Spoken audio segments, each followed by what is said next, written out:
Драго ви добровдовте уште едно видео, каде што ова видео ќе започнеме да ги разгледуваме имунолошките техники, каде што први техники ќе бидат тие кои се базирани на таложни реакции.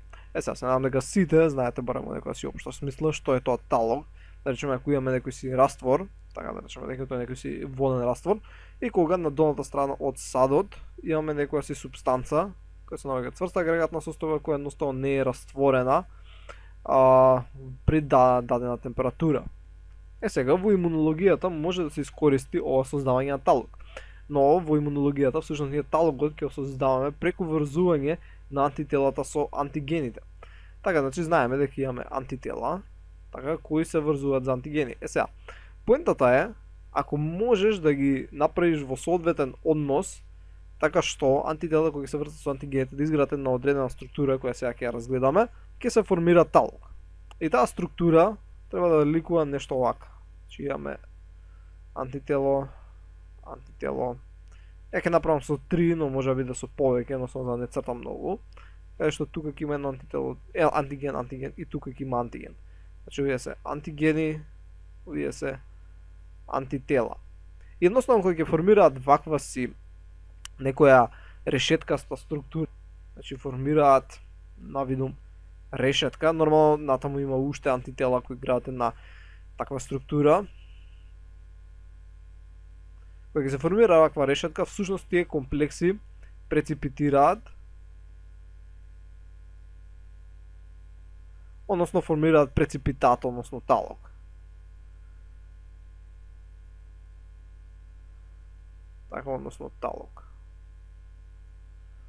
А антителата кои всушност се врзуваат со растворени антигени се нарекуваат преципитини.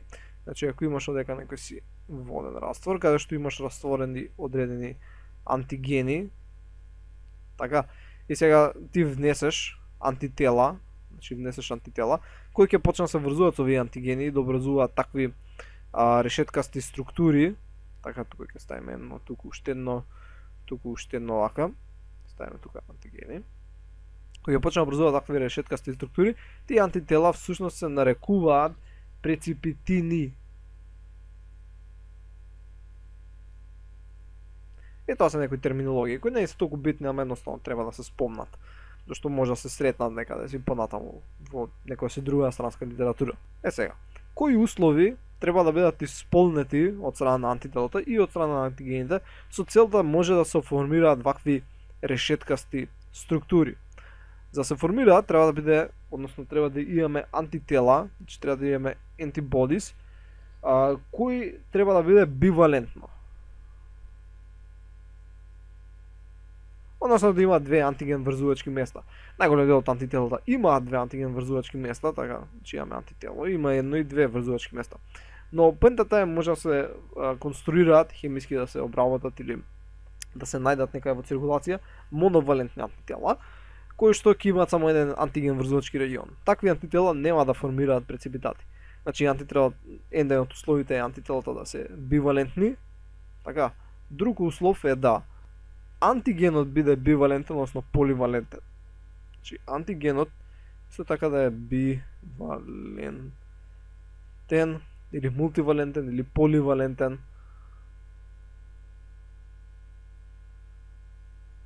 Тоа значи да имаме повеќе исти епитопи на даден антиген. Да речеме дека ова е антигенот. Така, и поентата е имаме некој си портокалов епитоп, кој го имаме тука.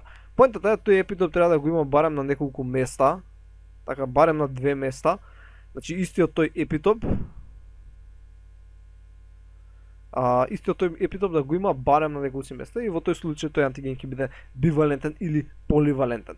Или пак исто може да имаш одреден антиген кој ќе има различни епитопи, така ќе има различни епитопи, да речеме еден жолт, така еден зелен епитоп, но поентата е да има епитопи барем за две или повеќе антитела кои се наоѓаат во растворот. Така зашто не мора овие антигени да бидат третирани со моноклонски раствор, може да се третирани со поликлонски. Така што барем да има места каде што може да се врзат различни антитела. Например, овдека вака ќе се врзе жолтото, така тука вака ќе се врзе зеленото. И повторно може да се образуваат тие структури. Значи барем да има епитопи на кои може да се врзат различните антитела, ако има такви во растворот. Значи или може да има повеќе епитопи за кои се врзат повеќе антитела, или да има ист епитоп ако е моновалентен раствор, односно моноклонски. И нормално антителата треба да имаат афинитет кон овие антигени, тоа е логично, иначе не може да се врзат. Сега, зашто е ова битно, зашто го потенцирав неколку пати, бидејќи во праксата, ако имаш некој антиген кој сакаш да го преципитираш, мора да знаеш какви епитопи има тој антиген, со цел да знаеш дали треба да ставиш моноклонски или поликлонски антисерум. Например, овој вториот антиген кој има различни епитопи, единствено можеш да го преципитираш со поликлонски. Така, само со поликлонски антисерум. Ако ставиш моноклонски, ти не можеш да го преципитираш. Да речеме дека моноклонскиот би бил само со жолти антитела. Ти ако ставиш само жолти антитела, никогаш нема да може да формира такви решеткасти структури. Затоа е битно да се знае кој е антигенот кој сакаш да го преципитираш. И овдека имаме еден пример, например со миоглобин, кој има различни епитопи, значи не се повторуваат епитопи, имаме ваков и ваков. И поентата е, ако ставиме поликлонски антисерум, можеме да ја формираме оваа решеткаста структура, така, додека ако ставиме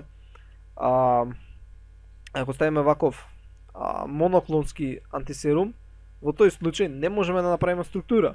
Така, како ќе се направи структурата? И затоа ова е битно, тоа што го потенцирам. Сега, пред да продолжиме на разгледување различни техники, да видиме кој уште еден услов всушност треба да е исполнет, за да се случи преципитација.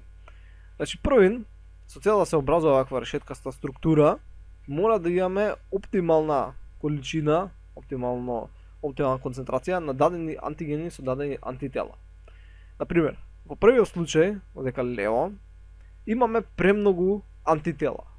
Така, значи имаме премногу антитела. Ако нема доволно антигени, не може да се образуваат структури, така, зашто тука немаме антигени, не може да се врзат да образуваат структури. Не може да се образува околу ова, не може околу еден антиген да се направи структура. Ако имаме оптимална концентрација за преципитација, во тој случај може да се образуваат вакви решеткасти структури и да се случи преципитација. Така, но ако претераме па има премногу антиген, исто нема да се случи преципитација. Сега ќе рече, а зошто со премногу антиген да не се случи? И па, видете, овдека две антитела споделуваат еден антиген. Така. Тоа зошто? Зошто такви се концентрациите? Не може да си дозволи самиот да ги чува. Додека ако има премногу антигени, во тој случај секој антитело, зошто ја да споделувам антиген со тебе? Нормално ставите си го на вонници, пејќи антителата не размислуваат, ама зошто да споделувам антиген со тебе кога можам да си имам мој? Така, едноставно нема да формираат решеткасти структури. И затоа треба да се најде некоја си еквивалентна зона. Така, значи одредена оптимална концентрација на антитела наспрема антигени и да ги исполнуваат и претходните услови со цел да се случи преципитација. И нормално дека влијаат и други фактори кои ние не ги спомнуваме, но да речеме само на кратко ќе речам, влијае температурата, влијае pH на средината, така, зависи колку јони имаш, зависи која е температурата. При повисока температура потешко се случува преципитација. Така бидејќи молекулите едноставно се движат повеќе. Така потешко да се образуваат овие слаби интеракции помеѓу антигенот и антителот. Така што температурата е многу битен фактор. Исто и pH. Има и други фактори, но не се сега тоа толку битно, не навлегуваме во толку детали. Сега, еден од начините на кој ова може да се искористи е со цел да се види дали има одреден антиген, така, или пак одредено антитело, значи може и обратно се прави, во циркулацијата на некој си даден пациент.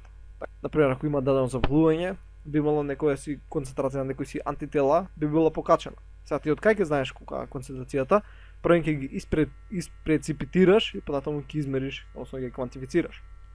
Сега, една од постарите методи кои се користела, не само и денеска може да се користи ако имаш доволно пари, е всушност една ринг техника, односно се нарекува ринг тест. Се нарекува ринг тест, зашто едноставно формира прстен. Сега, усрх ќе ја направам епруветата малце поголема. Значи, ова е една епрувета, каде што ќе имаш серум од пациент. Така, имаш серум од пациент да речеме вака ќе го направиме. И поентата е во него да речеме дека има одредени антитела за дадени антигени. Сега ти можеш да ги центрофугираш или да ги оставиш подолго време да отстојат. И поентата е антителата ќе се собираат на долната страна со помош на гравитација, така ќе бидат најмногу доле, ќе бидат насобрани, но едноставно нема бидат сите доле, така ќе се направи еден градиент. Ќе има еден градиент како идеш нагоре, всушност стануваат поразредени. Така, значи тука има најмногу антитела, па како идеш нагоре стануваат поразредени и поразредени. Така. Значи се прави еден градиент. Надолу има најмногу антитела, горе има помалце антитела. Едноставно само поради самата гравитација. Така. Сега, ти сакаш да тестираш дали има антитела за дадениот антиген. И ти сега го ставаш антигенот. Го ставаш антигенот на површината. И тој исто така горе ќе има сега најмногу, зашто само што си го ставил. Така, тука си го ставил и сега тука има најмногу. И тој со тек на време, нели тие ќе почнат да паѓаат надоле, но како што паѓаат подоле се поразредени. Односно ќе иде некако си обратно. Значи тука ќе има најмногу и како што идеш надоле станува поразредено и поразредено. Така. И поентата е, они ќе се сретнат, значи двете и антигенот и антителата ќе прецептираат во некоја си зона каде што ќе имаат оптимални концентрации. Памтите дека зборевме дека треба да има некои си оптимални концентрации со цел да се случи прецепитација, така, во таа еквивалентна зона. Едноставно да речеме дека таа зона е некаде тука. Така, дека ова е таа еквивалентна зона, каде што концентрациите и на антигенот и на антителото се баш оптимални. И во таа зона ќе се случи прецепитација и ќе се направи еден како прстен од талог. И тоа е тоа што го гледаме овдека лево на сликава. Значи левата слика е тоа што го објаснив, дека антигените кои си ги аплицираат, односно ќе почнат паѓаат надоле, дека антителата ќе си имаат некој си градиент, каде што ќе имаат една зона на еквиваленција и тоа ќе се појави како еден вид ваков прстен. Така и затоа се нарекува ринг тест. Сега, оваа техника бара да имаш на располагање големи количини на антигени. Или пак може да се прави обратното, така, значи ако испитуваш дали има некои антигени, ти може антигените да се доле, а ти да аплицираш антитела. Значи не мора да биде на овој начин на кој што е направено, може да биде и обратно, антигените да се доле, антителата бидат горе, но поентата е треба да имаш или голема количина на антигени или голема количина на антитела, со цел да воопшто се покаже прстен, бидејќи ги ставаш во голем волумен на течност. Значи ова вдека се, не знам, но доста милилитри има тука. Може би има 20 милилитри. Така, значи треба да земеш многу крв од пациентот, треба да направиш вакво серум и понатаму да ставиш големи количини на антигени и антитела. Антигените и антителата се многу скапи, бидејќи се многу комплицирани и тешко се произведуваат, така што ги имаш во големи количини, не е толку ефтино. Сега, но иако е поскапо, си има своји бенефити, бидејќи ти одма ќе го видиш овој прстен. И кога ќе го видиш овој прстен ќе речеш, аха, тој пациент стварно има вакви антитела, тоа значи дека стварно има тоа и тоа, некој се заболување. И тоа е битно бидејќи резултатите едноставно ги добиваш за 5 минути. Така, значи после 5 минути едноставно ќе почне да се формира ваков прстен ако пациентот ги има дадените антитела или дадените антигени. Додека за другите техники кои ќе ги разгледуваме, тие трајат околу 48 часа. Сега, ти некогаш не можеш да чекаш 48 часа да видиш дали пациентот има тоа или ова. Така, значи 2 дена е многу време во некој случај. Така што некогаш е добар е овој ринг тест, кај што брзо ќе добиеш резултати, но повторно е поскап.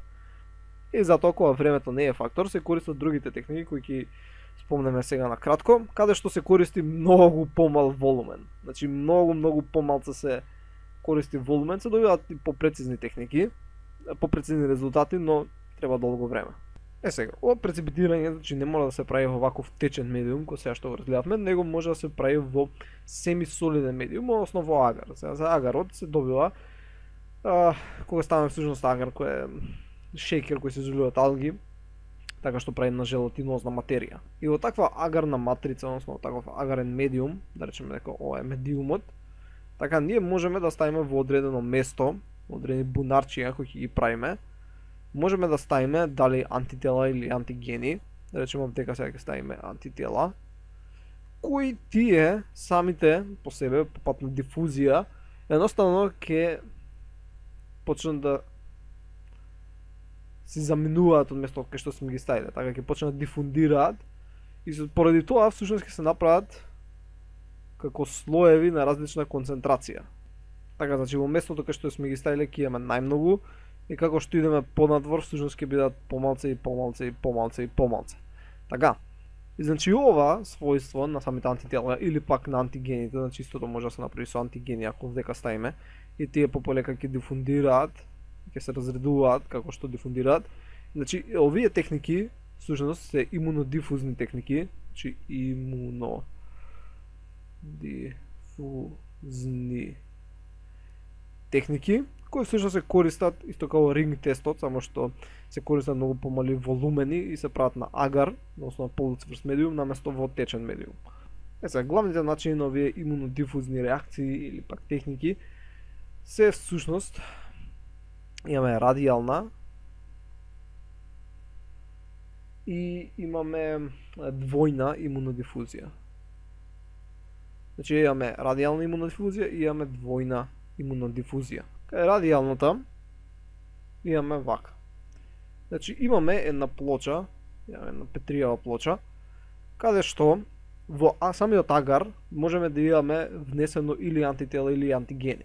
Да речеме дека во овој случај имаме внесено антигени, значи во самиот агар сме го подготвувале така што тие ќе бидат рамномерно распределени. Така, значи имаме антигени, антитела кои се рамномерно распределени сега до површина, бидејќи ние сме ги ставиле внатре во агарот и се рамномерно распределени насекаде. Че овие се антитела. Сега, во тој агар ние ќе направиме едно бунарче во средината. Значи бунарче всушност дупка правиме со една направа. Може да се направи со некои други работи кои ги имаме, кои се цилиндрични, едноставно ги загреваме и правиме дупка. Иако овие плочи доаѓаат подготвени, се купуваат, но поентата е ќе се направи едно дупче каде што се става мал дел од серумот. Така, значи мал дел од серумот на пациентот или пак на нешто друго каде што имаме антигени. Така, значи многу мал волумен на антигени се става. Ги бележака со црвени точки. Значи антигени, али овдека предноста за разлика од ринг тестот е што користиме мал волумен. Сега, тие по пат на дифузија повторно ќе почне да идат кон страните и едноставно ќе направат ко слоеви кои ќе имаат различна концентрација. Така, сега не ги цртам сите, сваќате како работи.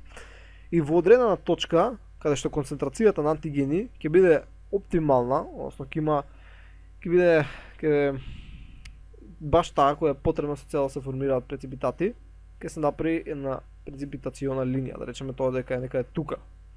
Така, тоа значи дека овдека било многу концентрирано, тука па е многу разредено, така.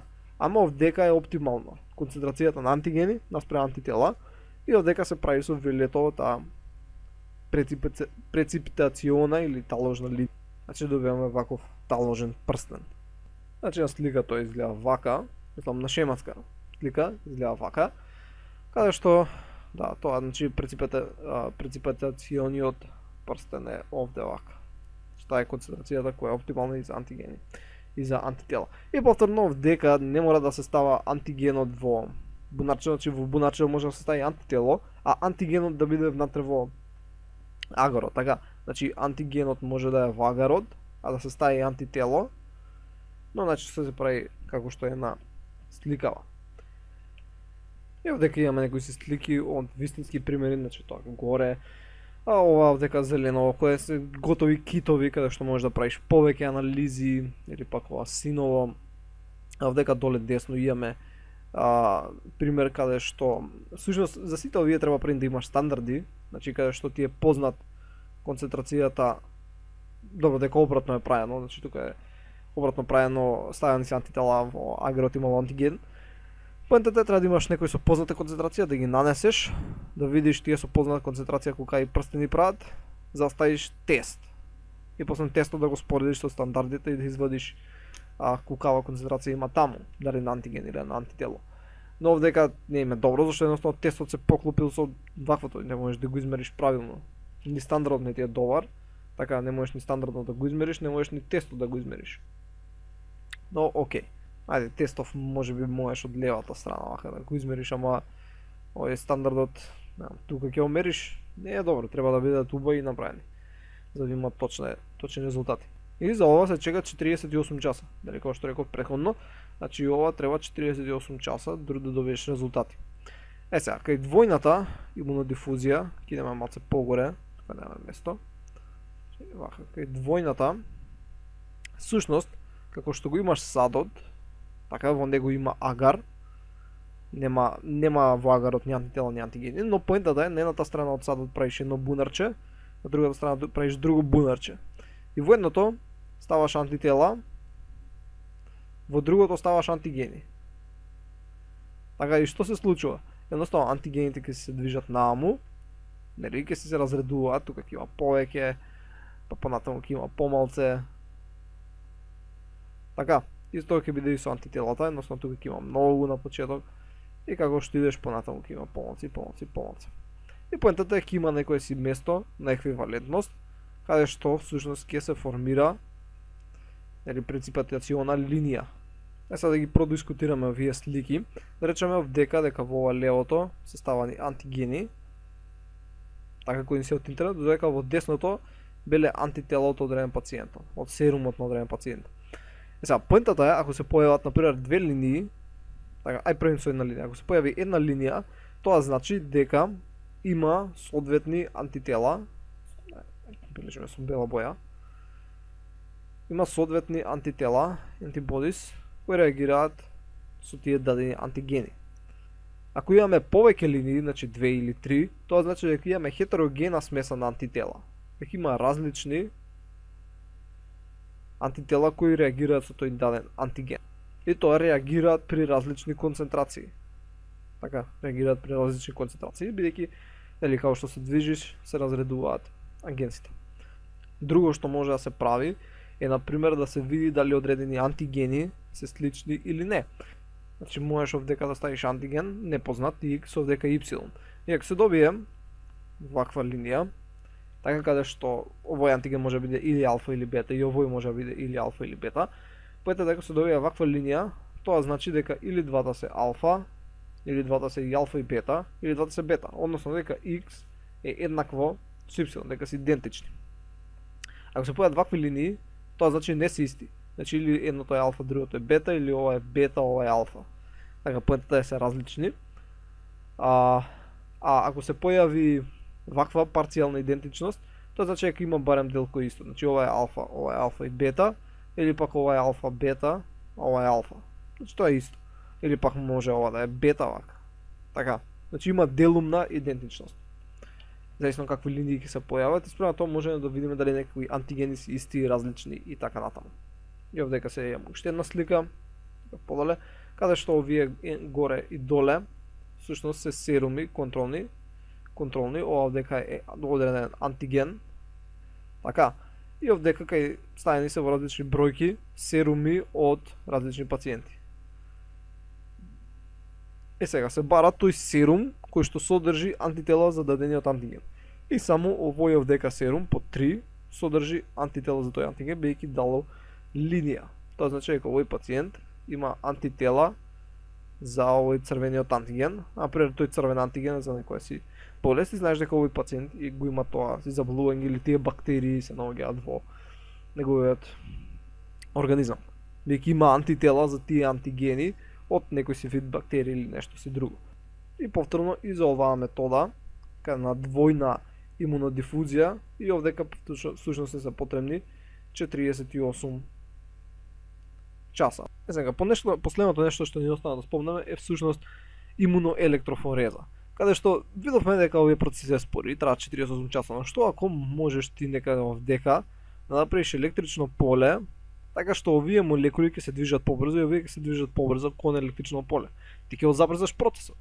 Но освен тоа, за забрзување на процесот, електричното поле, односно имуноелектрофореза, може да се користи за други работи. Едноставно, освен за такво забрзување, може да се користи и за одредување на концентрации на одредени протеини. Например, овие овдека се различни протеини, односно антигени, така, алфа, бета, делта и така натаму. Не е битно. И поентата е ќе се нанесе, се прави на како празнина, како канал, во кој се нанесува одредено антитело, кој би можело да се врзе сите овие, и едноставно се пушта струја и го тера да иде наваму антителото. Така и како што се движи, едноставно ќе прави преципатациони линии и зависно колкави се лаковите и кај се сретнуваат, може да се одреди концентрацијата на даден антиген. Така, можеш да го најдеш С на ова, С на ова, С на ова, С на и така натаму. Значи концентрацијата на различни антигени може да се одреди спрема тоа кај ќе се направат овие лакови. И исто како последно може да се користи за одредување на концентрацијата на одредени антигени, значи овие дека се сите бунарчиња во кои е ставен антиген, додека оваа плочата ова со синово е всушност агар во кој има антитела. Така, значи овдека има антитела. И поентата е, има тука електрично поле некаде, така кој ги тера овие антигени да се движат нагоре. Така. И поентата е, ако имаш повеќе антигени, да речеме тука имам многу антигени. Не, ај таму имам малце антигени. Да речеме таму имаме малце, а овдека имаме многу антигени. Така, ако имаш повеќе антигени ќе стигнат подалеку. Зашто има повеќе антигени за можеш да ги разредуваш, така ќе можеш да направиш повеќе акви разредување. Ако имаш малце, нема толку тие капацитетот. И затоа со ова спрема тоа колку е високо стигната, односно далеку стигнато овој шилец кој наликува на ракета и затоа ова и се нарекува ракетна ракетна електрофореза.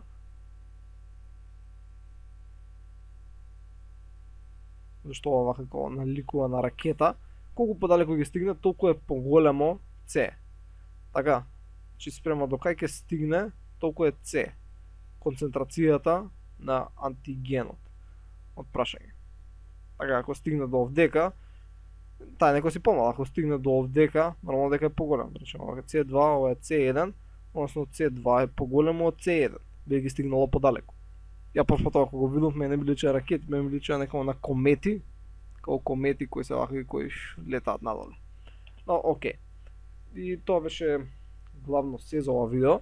Наравно постојат и многу други методи и самите овие методи имаат различни спецификации кои ние не налегуваме у детали, кои се користат во праксата, но нас не се сега толку битни. Едноставно видовме тоа што е најбитно. Сега ме кандучивте нешто ново и ќе се видиме во наредното видео, каде што ќе збориме за аглутациони методи. Довидување.